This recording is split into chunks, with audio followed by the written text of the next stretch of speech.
Hello everyone, मेरे प्रिय साथियों, कैसे हालचाल हैं आप सभी के।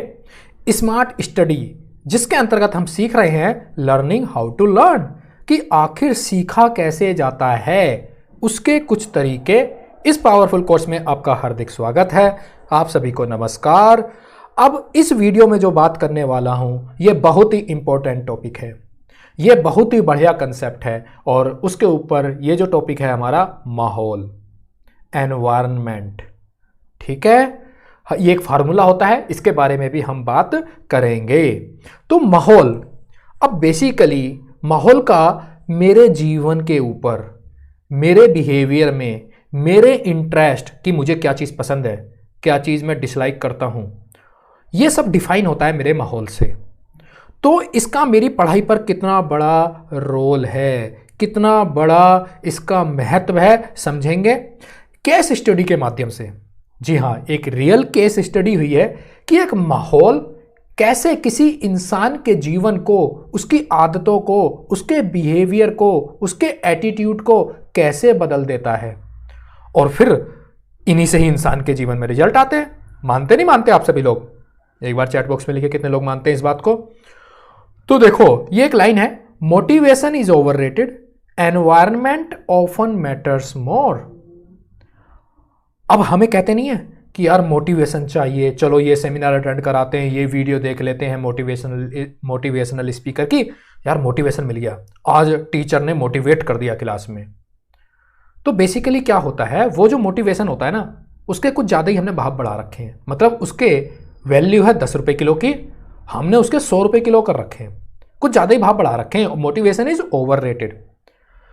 बट असलियत में क्या मैटर करता है?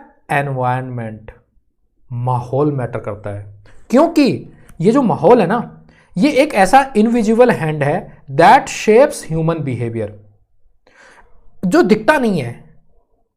मतलब आपको रियलाइज नहीं होगा कि माहौल का कैसे मेरे जीवन पर किस तरीके से वो अफेक्ट कर रहा है, but that shapes human behaviour, वो इंसान के बिहेवियर को डिसाइड करता है। अब ये एक केस स्टडी के माध्यम से मैं समझाता हूं। एक लेडी है, वो अपने हॉस्पिटल में अपने स्टाफ की और पेशेंट की और जितने भी विजिटर्स हैं उनकी ईटिंग हैबिट्स को, उनकी खाने की जो आदतें हैं, खराब आदतें हैं, उनको चेंज करना चाहती हैं, उनको बदलना चाहती हैं। तो उन्होंने क्या किया, उन्होंने कोई उनको मोटिवेशन नहीं दिया। उन्होंने एक एक्सपेरिमेंट करा अपने हॉस्पिटल में कि मैं एक एक्सपेरिमेंट करती हूँ माहौल से रिलेटेड। ना तो वो उन्होंने सभी को, स्टाफ को, विजिटर्स को ये बताया कि ये चीज़ खाओगे तो इससे ये नुकसान होगा, आपको अपनी हेल्थ का ध्यान रखना चाहिए, आप अपनी हेल्थ का ध्यान नहीं रखेंगे तो और कौन रखेगा। उनको मोटिवेट नहीं किया, उनकी विल पावर चेंज नहीं करी। उन्होंने माहौल में, एनवायरनमेंट में कुछ चीज़ें, हॉस्पिटल के अंदर कुछ चीज़ें, कैंटीन के अंदर कुछ चीज़ें चेंज करी। ठीक है, तो जहाँ कैंटीन होती थी उनकी, जहाँ सब लोग खाना खाते थे, तो ये बिफोर, ये जैसे बिफोर है नहीं, ये कैंटीन का एक लेआउट है, यहाँ से एंट्रेंस होता है। ओके, तो पहले क्या था, जो पानी की बोतल की जो क्वांटिटी अवेलेबल थी, वो जहाँ ये शेडेड रीजन है, यहाँ पर थी, 2 जगह थी, और कैशियर के आसपास फ्रीज होता था। उस फ्रीज में सोडा की बोतल से वो फ्रीज भरा रहता था। ओके, तो उन्होंने क्या किया, किसी कस्टमर को या किसी विजिटर को, पेशेंट को और या हॉस्पिटल के स्टाफ को कुछ नहीं बताया। उन्होंने साइलेंटली एक एक्सपेरिमेंट किया। उन्होंने क्या करा, कैंटीन के अंदर जो पानी की बोतल्स की जो अवेलेबिलिटी थी वो बढ़ा दी। देख रहे हो अब कितनी जगह जगह हो गई, शेडेड रीजन में यहाँ हो गया, यहाँ रखवा दिया, यहाँ रखवा दिया, यहाँ रखवा दिया, यहाँ रखवा दिया। और जो कैशियर के आसपास जो फ्रीज थे उनमें सोडा की बोतल तो थी, लेकिन अब उनमें पानी की बोतल्स भी अवेलेबल करा दी, उनकी क्वांटिटी बढ़ा दी। सोडा की बोतल्स की क्वांटिटी कम नहीं करी, वो एज इट इज पहले जैसी थी। ठीक है, तो उन्होंने क्या करा, माहौल में बस जो बोटल्ड वाटर है उनकी क्वांटिटी बढ़ा दी, उनकी अवेलेबिलिटी बढ़ा दी, और जहां खाते हैं, जहां स्पॉट होता है, सिटिंग स्पॉट होता है, उसके आसपास अवेलेबल करा दिया। तो कुछ महीने बाद पाया कि सोडा की जो सेल्स थी वो 11% डिप हो गई और बोटल्ड वाटर की जो सेल है वो 25% अप हो गई। अब देखो कितना बढ़िया एक्सपेरिमेंट हुआ। तो क्या हुआ, तो कोई मोटिवेशन दिया उन्होंने, कोई विल पावर चेंज करी? कुछ नहीं करा। उन्होंने सिंपली माहौल में चीजें, अपने आसपास की माहौल की चीजें बदल दी। तो होता क्या है, इंसान जो ना, इंसान अपने आसपास जो उसके पास इजी अवेलेबल चीजें होती हैं उनकी तरफ एकदम से अप्रोच करता है, कष्ट नहीं उठाना चाहता। तो यहां पर वो देखा गया, तो पानी की अवेलेबल, उसकी पहले पानी था ही नहीं अवेलेबल, तो सोचता इधर से इंसान कहाँ इतनी दूर जाएगा, फ्रिज में जाएगा। तो फ्रिज में पहले सोडा की बोतल हुआ करती थी, सोडा की बोतल उठा ली। अब पानी की बोतल फ्रंट पर रखी हुई है, ज़्यादा रखी हुई है, पानी की बोतल उठा ली। अब बात समझ रहे हो? तो इसी प्रकार एनवायरमेंट ऐसे ही बाकी आइटम पर भी एक्सपेरिमेंट करा और बहुत अच्छी तरीके से सफल हुआ। अब हम भी आसपास अपने ये एग्जाम्पल देख सकते हैं, और मैं तो अपने स्टूडेंट को समझाता हूँ, सभी को मैं तो एग्जाम्पल भी देता हूँ कि जब हम ट्रेन में ट्रैवल कर रहे होते हैं ना, जैसे ही वो आता है छोले वाला, छोले ले लो, छोले ले लो, तो अचानक से छोले का मन कर जाता है। जब वो छोले वाला अगर नहीं आता तो मन भी नहीं करता और हम खरीदते भी नहीं, लेकिन वो जैसे ही आता है उसकी खुशबू आती है, मन कर जाता है।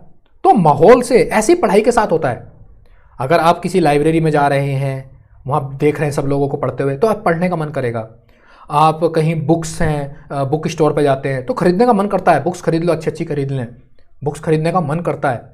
और आप इस तरह के लोगों में उठते बैठते हैं जिन्होंने पढ़ाई से अपने जीवन को सुधारा है, पढ़ाई उनके जीवन का एक हिस्सा है, तो आपका भी पढ़ने का मन करेगा।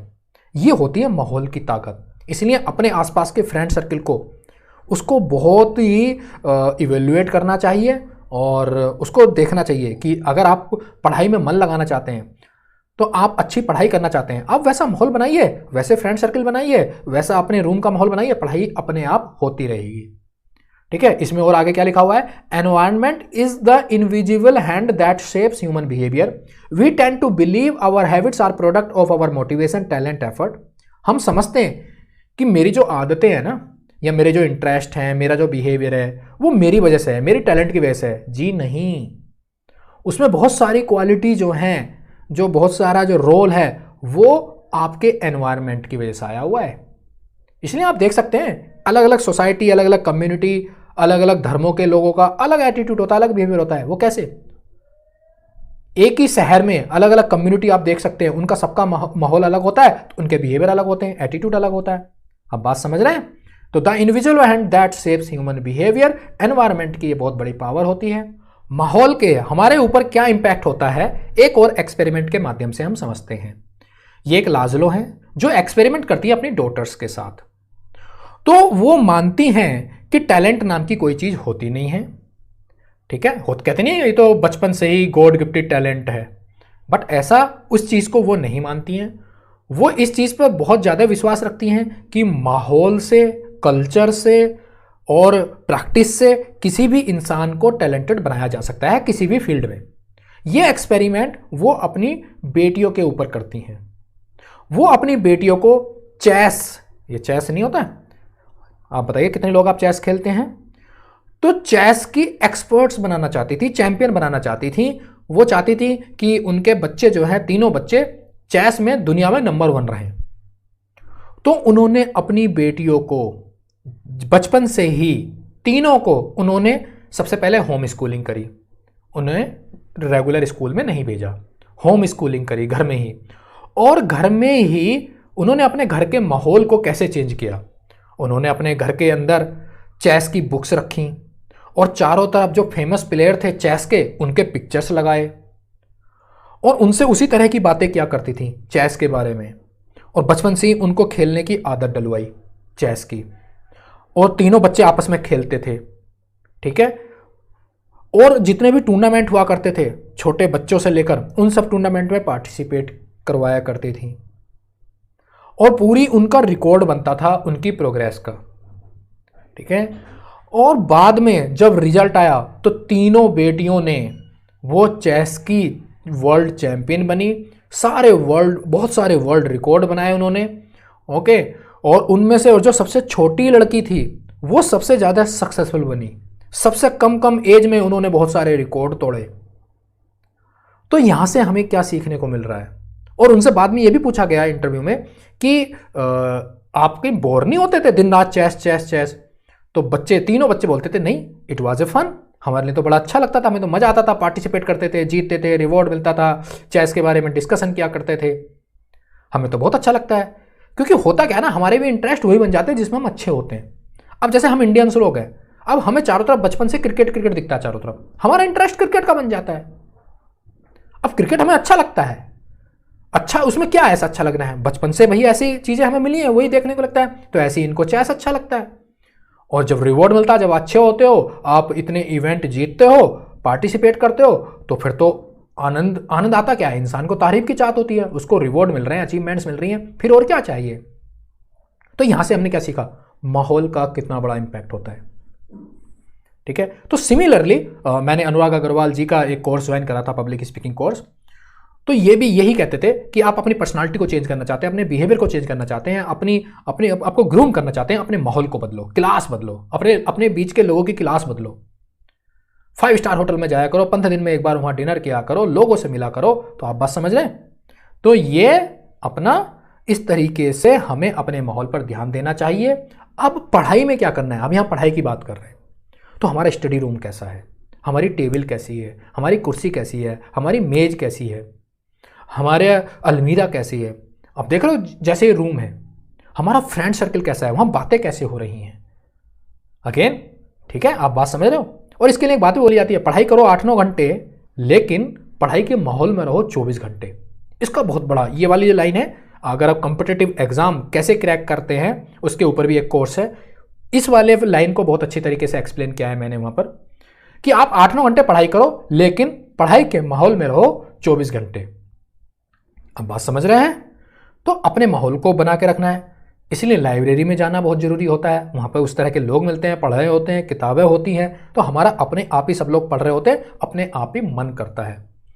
तो हम जैसे माहौल में बनाएंगे, ये माहौल और माहौल बनाना अपनी जिम्मेदारी है। देखो, अगर माहौल नहीं मिला है हमें, तो बनाने पर ध्यान दीजिए, कुछ टाइम लगाइए पहले। अपने रूम का माहौल, अपने घर का माहौल, अपने स्टडी रूम का माहौल, ठीक है, अपनी जगह फिक्स करिए। अब जैसे मैं कोटा गया था, कोटा जो कोचिंग के लिए जाना जाता है, तो वहाँ पर स्टूडेंट के रूम देखो ना, वहाँ लगी फीलिंग आती है। वहाँ देख रहे हो बोर्ड पर जो स्विच बोर्ड है, उनके ऊपर भी फार्मूले लिखे हुए हैं, बच्चों के अलग अलग कलरफुल नोट्स बने हुए हैं, और एक शेड्यूल बना हुआ होता है। तो उनसे अलग ही मोटिवेशन मिलता है, कह रहा यार ये बच्चे देखो कितना पढ़ते हैं, कैसे पढ़ते हैं। स्टडी रूम है, टेबल कुर्सी बुक्स, उसके अलावा कुछ है ही नहीं वहाँ पर। तो इस तरह की चीज़ें हमें मोटिवेट करती हैं, गूज़बम्प देती हैं। ओके, तो कभी कभी अगर आप पढ़ने में अगर आपका मन नहीं लगता है, तो आप कभी कभी कैंपस विजिट करा करें। आपके आसपास जो अच्छे अच्छे कैंपस हैं, आईआईटी कैंपस हैं, जेएनयू के कैंपस हैं, आईएम के कैंपस हैं, और भी अच्छे अच्छे कॉलेज हैं, तो उन कॉलेजों में आप विजिट करा करें, तो उससे हमारा मन करेगा। और देखो, ये एक और फार्मूला है ह्यूमन डेवलपमेंट का, ह्यूमन का, इंसान का विकास कैसे होता है, D=H/E, H for heredity, E for environment. Heredity genes के माध्यम से जो कैरेक्टर्स बनते हैं, ठीक है। अब हेरिडिटी तो बदल नहीं सकते किसी इंसान की, लेकिन माहौल, एनवायरमेंट, उसका life style, dressing sense, Khan पान, रीति रिवाज, बिलीफ सिस्टम, वैल्यू, किस तरह से त्यौहार मनाता है, उसकी पसंद नापसंद, ये सब माहौल से आती हैं। अब इंसान के विकास में एच तो बदल नहीं सकते, ई को बदल सकते हैं। इंसान को बदलना चाहते हो तो उसका माहौल बदल दो। आप बात समझ रहे हैं, माहौल का कितना बड़ा रोल है। मैं बहुत ज़्यादा फोकस करता हूं अपने स्टूडेंट्स के लिए इस माहौल वाले कंसेप्ट के ऊपर, ठीक है। मैं आशा करता हूं आपको ये माहौल वाला कंसेप्ट अच्छा लगा होगा, और ये जो केस स्टडी के माध्यम से, एक्सपेरिमेंट के माध्यम से जो समझाया है, उसमें आपको सीखना मिलेगा। और आप बताइए, पॉइंट लिखिए, आप अपने माहौल में क्या क्या चीज़ें इंप्रूवमेंट करने वाले हैं। पॉइंट बनाइए और लिखिए और इंप्लीमेंट करिए, तभी इंप्रूवमेंट होगा। क्योंकि लर्निंग से फायदा नहीं होता है, जब तक लर्निंग हम इंप्लीमेंट नहीं करेंगे तब तक फायदा नहीं होता है। मैं आशा करता हूं आपको यह लेक्चर अच्छा लगा होगा। बाकी लेक्चर को पूरा देखने के लिए हृदय की गहराई से आपका बहुत बहुत धन्यवाद।